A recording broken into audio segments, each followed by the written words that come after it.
Paul, what is the truth for you? The truth. What does it mean to you? I wrote a dissertation on that subject. I studied philosophy before I became an attorney. Okay. And Digging into your memory about it. you want a philosophical definition of the truth? Your personal perspective over all these years you've been on this planet. Well, you're asking a profoundly philosophical question that people have written many things about it throughout the years. Right. So are you looking for a definition of No, truth? not the definition. I could just open up a dictionary. Or particular personal truths, perspective- or your the personal definition of perspective. truth. Your personal perspective on this particular subject. Well, it's so remarkably general. Truth is when you make a correct judgment based on all available evidence, all available and relevant evidence. That would be a pretty good definition of the truth. That's a definition. But what does truth mean to you personally? Well, let's put it this way about the truth. Just because somebody says 2 and 2 equals 5, that doesn't make it so. If they say that the grass is blue and the sky is green, that doesn't make it so either. So there are many philosophical theories. I could go on at great length, but I don't think that that's the intention of this particular project. Whatever comes to mind. If You you can really challenge need to it be too. more specific, I've given you a rough working definition, but when you say the truth, I guess the question is precisely, what do you mean by that question when you say, what is the truth? Okay, let me explore this.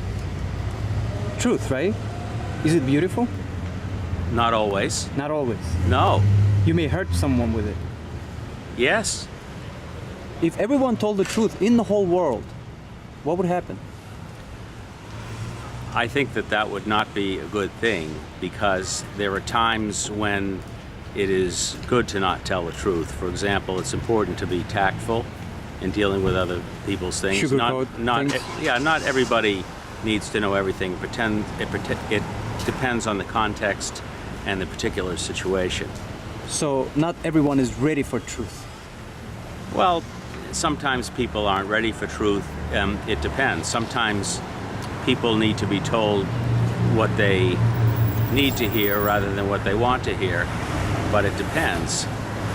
Okay, for example, if a young man asks out a young woman for a date, she may lie and say that she's busy instead of saying, well, I really don't like you, you're unattractive, and so on. There's no purpose in telling the truth in a situation like that. So tact is very important. Not to hurt. Well, maybe it is, maybe it isn't. It depends. I see. And I presume there is no absolute truth in your perspective, is there? Oh, of course there is. There is? Because- What is it? Yes, well, I'll tell you. Oh. When you say there's no absolute truth, aren't you stating what purports to be an absolute truth? I mean, that's called the fallacy of self-exception. You say there's no absolute truth except for the statement that there's no absolute truth. So it seems to me the concept of truth or absolute truth is predetermined by any rational discussion. It's unavoidable. I'm saying in the sense that one unique truth, one universal truth for all the people of the world that everyone agrees upon. Well, people don't necessarily agree upon it, but one would be, this is not terribly creative, you know, the golden rule about treating people as you want to be treated and treating people consistently. But not everybody agrees on that. And follows it.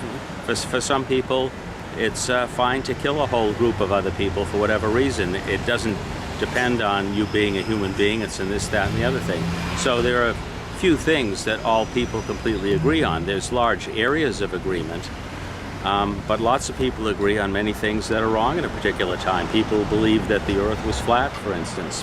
The majority of people believed all